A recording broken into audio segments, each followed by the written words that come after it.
हमारे साथ world gold council के regional CEO India Sachin Jain है। सचिन नमस्कार, बहुत शुक्रिया साथ जुड़ने के लिए। पिछला हफ्ता एक बार लोगों को लगा कि हाँ फेस्टिवल सीजन है, प्रॉफिट टेकिंग आई है, साई ऑफ रिलीफ था, लेकिन by the time Friday ended और जिस तरह से यहाँ पर मंडे की शुरुआत हुई है बहुत पॉजिटिव नोट पे, काफ़ी लोगों को लगता है कि एक नया ऑल टाइम हाई जहाँ से हम सिर्फ $10 दूर हैं आज फिर से यहाँ पर बनता हुआ नजर आएगा। सबसे पहले आपकी सेंस सोने की इस मूव पर, एंड देन ऑफ कोर्स हम यहाँ पर सारे के सारे जो फंडामेंटल्स है वॉच करेंगे, लेकिन जिस तरह की प्राइस वॉलेटिलिटी, जिस तरह के प्राइस गेन्स यहाँ देखने को मिले हैं वो भी फेस्टिवल सीजन के बीच में, कैसे देखते हैं आप? मनीषा जी, पहले बहुत बहुत धन्यवाद आपका कि आपने मेरे को अपने प्लेटफॉर्म पर बुलाया। और जैसे आपने बोला कि हम लोग सभी अचंभित हैं कि ये जो प्राइस रैली चल रही है ये एक तरह से बरकरार है और रुकी नहीं रही है।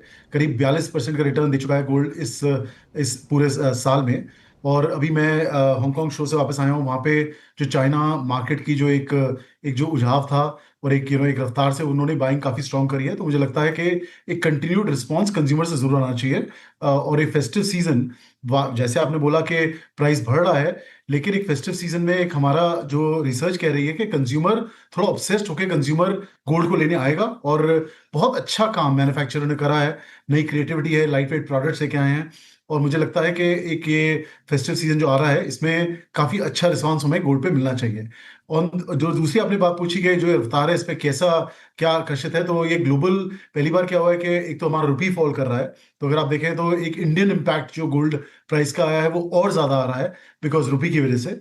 और ये रफ्तार जो है ये मतलब ये कांस्टेंट टू, मतलब आई डोंट थिंक ये बहुत ज्यादा बढ़ने वाली है, लेकिन प्राइस इस मुख्तार पे रहना चाहिए towards the end of the year. Sachin, काफ़ी सारे रिपोर्ट्स ये सजेस्ट करती हैं और लोग भी यहाँ पर कह रहे हैं कि इंडियन बाइंग अच्छी आएगी, जिस तरह की B2B बाइंग है। गोल्ड के प्राइसेस इंडियन मार्केट्स में 10 मंथ प्रीमियम पे चल रहे हैं, कैसे रीड करते हैं इसे? मनीषा जी, पिछले 2 हफ्ते जैसे एक प्रतिपक्ष था और एक श्राद्ध का समय। हिस्टोरिकली कभी भी इस समय क्या होता था कि अगर आप ज्वेलरी बिजनेस में हैं तो अपने स्टाफ को आप छुट्टी देते थे और एक ये होता था कि भाई तैयारी अगले 2 हफ्ते बाद है। इस बार क्या हुआ है कि हमारे बड़े शोरूमों में पर्टिकुलरली काफी अच्छा फुटफॉल रहा, काफी अच्छा बिजनेस ट्रांजैक्ट हुआ। जरूर वो जो कंज्यूमर है वो पिक आज से, जैसे नवरात्रि आज शुरू हुई है तो पिकअप आज ही करेंगे, लेकिन जो एक उत्साह के साथ कंज्यूमर फ्लोर पे थे वो बहुत ही अमेजिंग था। और पहले कभी हमने ऐसा नहीं देखा, पिछले कभी ऐसे सालों में श्राद्ध के समय पे फुटफॉल नहीं देखी। और ये पूरा इंडिकेटिव ये करता है कि एक एक ये भी बढ़ा हुआ था भाव के दिवाली के आसपास और प्राइस बढ़ जाएगा, उसको लेके कंज्यूमर काफी उत्तेजना से फ्लोर पे आए और हमने रिस्पांस देखा। इसी के मद्देनजर रखते हुए अगर आप अगले 2-3 महीने देखेंगे, हमारा अगेन ये सोचना है कि गोल्ड का अच्छा परफॉर्मेंस कंज्यूमर डिमांड पे होना चाहिए। हम्म आप कह रहे हैं कि consumer demand, retail demand in current prices में भी अच्छी देखने को मिलेगी। सचिन, बहुत सारे लोग ये भी कह रहे हैं कि even as prices are higher this Diwali could be better in last many many years. इतना कॉन्फिडेंस कहाँ से आ रहा है? नहीं, कॉन्फिडेंस मनीषा, अगर आप देखें तो ये जो गोल्ड ने एसेट क्लास जिस तरह से परफॉर्म किया है, तो अगर आप दिवाली पे, जैसे हमारे ट्रेडिशनली दिवाली का मतलब होता है और एक ये होता है कि सेविंग हो, एक फैमिली की वर्थ बढ़े, एक एसेट बढ़े, तो उसको लेके एक ज्वेलरी कंज्यूमर भी एक गोल्ड को एक एसेट क्लास की तरह से, मतलब इट्स ऑल कंबाइंड। अगर आप ईटीएफ भी देखें, एक कांस्टेंट हमने उसमें इंक्रीज देखा है ईटीएफ फ्लो में। सिर्फ जो हमने एक पॉज देखा है वो देखा है आरबीआई की बाइंग में, जो पिछले कुछ समय से एक पॉज पे है। और हमारा सोचना ये है कि अगले क्वार्टर में जो चौथी तिमाही कैलेंडर की है उसमें खुलनी चाहिए। तो अगर वो परफॉर्म करती है तो काफी अच्छी तरह इसमें हमारे को ओवरऑल ग्रोथ देखने को मिलेगी। और जो दो सेक्टर हैं जिनमें काफी काम चल रहा है, वो एक तो प्रोविडेंट फंड रेगुलेटर और उनके साथ काम चल रही है। तो भी पीछे आपने सुना होगा कि एक वहां भी एक प्रोविडेंट फंड में भी ओपनिंग एक कॉन्वर्सेशन चल रही है कि शायद गोल्ड में इन्वेस्टमेंट अलाउ कर दी जाए। और सिमिलरली इंश्योरेंस फंड्स के साथ भी हम लोग काफी काम कर रहे हैं, तो देखिए उसमें कितना समय लगता है। हम्म काफ़ी सारी पहल आपने यहाँ पर सचिन इस साल में करी है। कहाँ कहाँ पर ईटीएफ एक है जहाँ पर स्ट्रॉन्ग पुश हमने आता हुआ देखा है। आप एआईजीएस का आपने यहाँ पर लॉन्च भी किया है। हमने मार्केट्स में भी यहाँ पर बेहतर बाइंग आते हुए देखी है। कॉरपोरेट का जो पार्टिसिपेशन है यहाँ पर वो हमने बढ़ता हुआ देखा है। हॉल मार्किंग यहाँ पर आई है। तो जिस तरह से सोने में सडनली मार्केट ओपन अप होते हुए नजर आ रही है, अभी भी काफ़ी लोग बता रहे हैं कि शायद 20-22 आईपीओ पाइपलाइन में है जहाँ तक ज्वेलरी एज अ सेगमेंट है। किस तरह से इस मार्केट को अब ट्रांजिशन होता हुआ देखेंगे? मनीषा देखिए, सोना जो है मेरे हिसाब से अगर आप नए रूप में देखें तो सोना मेरे हिसाब से एक टेक्नोलॉजिकल प्रोडक्ट की तरह बिहेव करेगा। सोना एक कंटेम्प्रेरी एसेट क्लास की तरह बिहेव करना चाहिए। और वर्ल्ड गोल्ड काउंसिल में हम काफी काम यही कर रहे हैं कि इंडस्ट्री रिफॉर्म हो और एक फ्यूचर के लिए रेडी हो। इसमें पहली बात ये होती है कि ट्रांसपेरेंसी, कि आपका जो सोना है, जो बताया जा रहा है वो है ऑथेंटिकली, वो फंजेबल हो, वो एक्सेसिबल हो। तो इसलिए डिजिटाइजेशन ऑफ गोल्ड पे भी काफी काम चल रहा है। लेकिन जैसे आपने मेंशन किया, एसआरओ हमने शुरू किया आईएचएस के नाम से, India association for gold excellence and standards.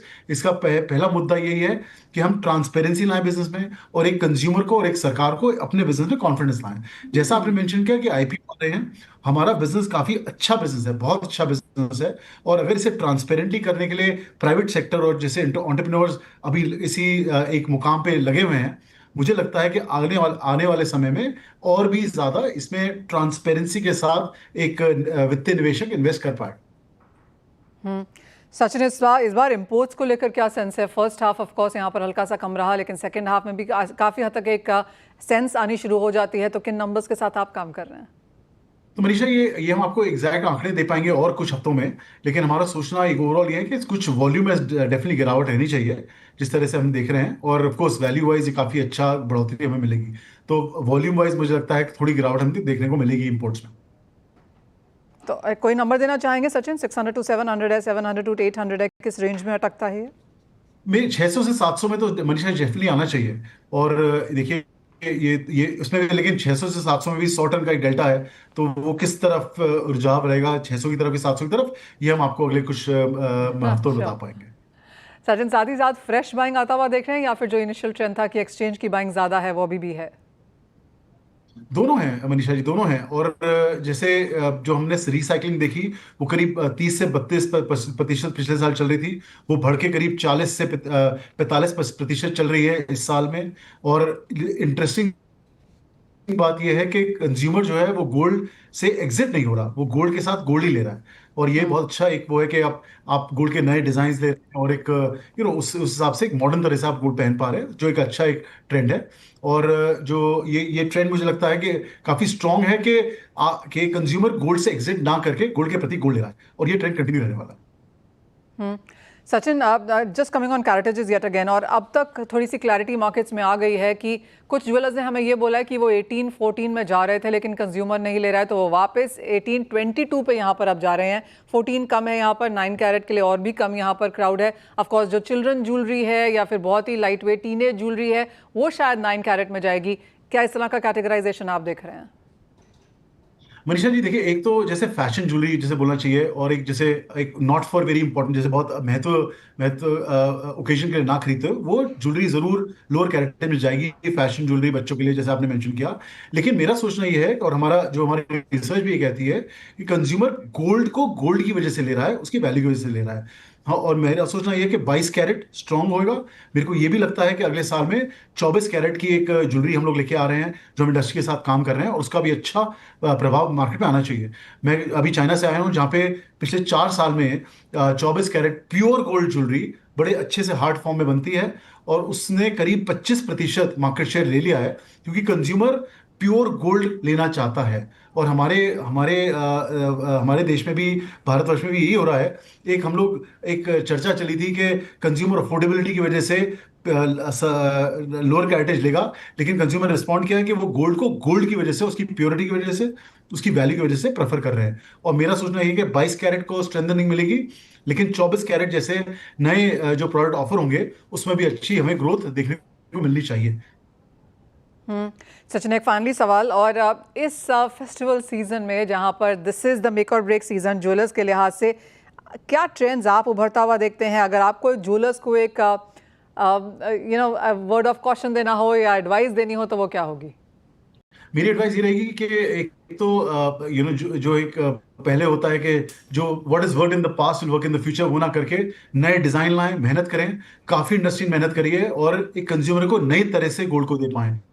Gold will be the new gold, लेकिन उसमें आपका, जैसे हमारे पार्टनर्स हैं और हमारे ज्वेलर्स हैं, उनका बहुत इंपॉर्टेंट एक रोल है कि गोल्ड को एक नए जरिए से दे पाएं, ट्रांसपेरेंसी दे पाएं, हॉल मार्किंग से दें, और एक कंज्यूमर को पूरी कॉन्फिडेंस के साथ हम सोना दें, तो उसका रिस्पॉन्स अच्छा आना चाहिए, और हर एक का बिजनेस ग्रो जरूर करें।